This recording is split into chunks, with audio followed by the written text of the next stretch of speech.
Alrighty, welcome to part 5 where I start working on the tabletop.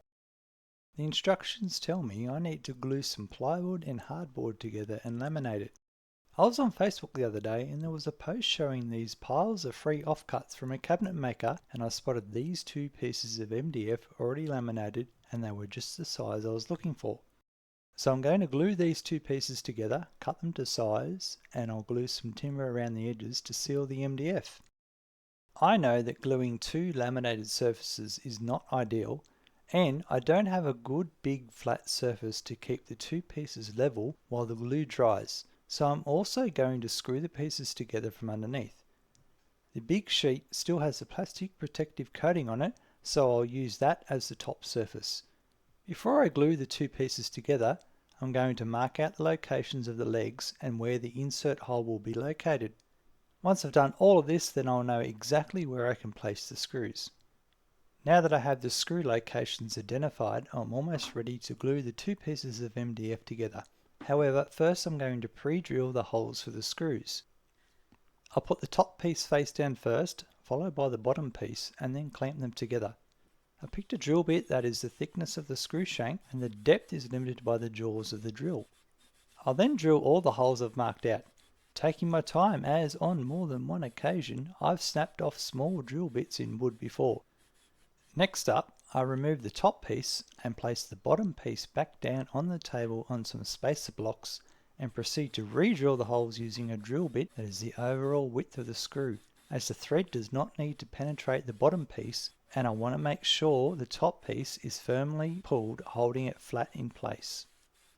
Now, to ensure the glue has the best chance of adhesion, I'm going to use my orbital sander with an 80 grit disc to rough up the surfaces being glued. I give them a wipe down with a wet rag and then again with a dry rag. Lastly, I'm going to insert all the screws into the holes first, so I'm ready once the glue is applied. I leave just a couple poking through a slight bit to help me align the pieces before I start screwing. I've chosen these button head cabinet screws as I know they won't go any deeper than the button. So after applying a healthy amount of glue to the top piece and also around the outer edges of the smaller bottom piece, I place them together and make sure the holes are aligned. I have a pencil outline on the top piece, so that helps me know roughly where it should be located, and once the screws find the holes it drops down flush in place. I then use one clamp near the corner to make sure my first screw is properly aligned. The drill is set to a minimal speed so that it stops once the screw tension's up. I don't want to be stripping the MDF because of too much force. Then it's just a matter of screwing in the remaining screws, working my way across the board in a uniform fashion. The screws are doing the right job of clamping, as I can see some glue squeeze out here on the side. With this done, I'm going to leave it for a day to let the glue dry. Next up, I need to make the insert piece that the router is attached to. I purchased some Perspex plastic that is 4.5mm thick, but before I proceed to cut it to size on the table saw, I decided to take the time to give it a good clean and alignment. I'm glad I did, as I found the fence was out both horizontally and vertically, probably why I had a few issues making the legs. Anyways, this paid off as the insert piece came out perfectly square, even though it's a rectangle. Here you can see it's just the right size for the router. Awesome. After dinner, I sat down at the craft table and proceeded to mark out the insert. Drawing the diagonal lines easily locates the center, however, I'm also marking out the horizontal center, as it will help me line up the bottom plate of the router. I've written on the insert which side of the flat edge of the router will be located, so I don't get confused with marking out. The orientation of the router this way provides the best access to the handles and the height guides. To mark the location of the screw holes, I'm using some double-sided tape so the plate doesn't move. Accuracy is important here. I'll also mark the outlines of the plate as it will help with the location of the other holes. Before I mark the location of the finger holes, I'm going to mark the outer border. This is the lip that the insert will rest on. The width I'm using here is 3/8 of an inch, which is also the size of the pattern bit I'll be using later. After marking the finger holes, I double check the instructions to make sure I've not missed anything. We've got the finger holes and the screw holes, but I haven't marked the center hole yet. After a quick trip to the shed, I've decided this hole saw is the size of the centre hole. Now that I've got the insert marked out, it's time to drill the holes. I'm starting off with the centre hole, clamping it in place on one side, and then from the other side I'm clamping down some scrap so I get a clean cut on both the top and bottom of the perspex. Once I cut through the top layer of scrap, I stop and remove the waste piece, and then realise the shelf isn't high enough, so I quickly raise its height. Once that's done, it doesn't take long to finish the hole off, and damn, it looks great. Nice and clean.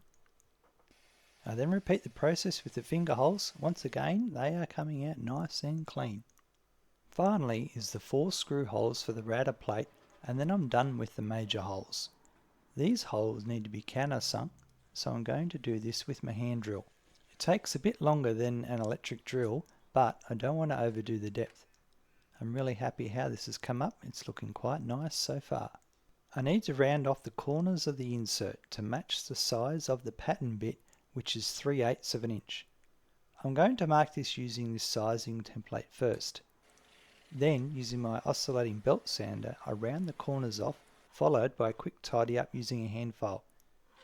I'll probably need to do a little fine tuning later when I test the insert in the table, so I'm not going to spend too much time on it now. Now I need to chamfer all the edges on the insert using my router. I have a pack of smaller shank bits and they work in my router using a collet sleeve reducer. Seeing as I've never used this bit before, I'm going to try it out on a test piece of perspex. I do a little each side and it seems to be enough. It's a very small edge, but all I'm doing is removing the sharp edges. I use some double-sided tape to hold the insert while it is raised up on some blocks. So anyways, everything was going well until I was doing the centre hole and it took a chunk out of the perspex. On closer inspection, it turns out that I hadn't tightened the bit enough and it was slipping down. Very annoying. It's not a major issue, so I'm going to leave it for the time being. It's not hard to make another insert later on, as I've got plenty of spare perspex. Big lesson learned there though, making sure the bit is tightened correctly. With the insert completed, that's where I'm going to finish up for this episode. Using the chamfer bit on the insert really opened my eyes up to how many things I'll be able to do with the router table when it's finished. I'm getting more and more excited as I progress through this build. Next time, we'll be cutting the tabletop to size and gluing an outer edge to the sides to seal the MDF. I hope things are doing well in your part of the world. Until next time, bye!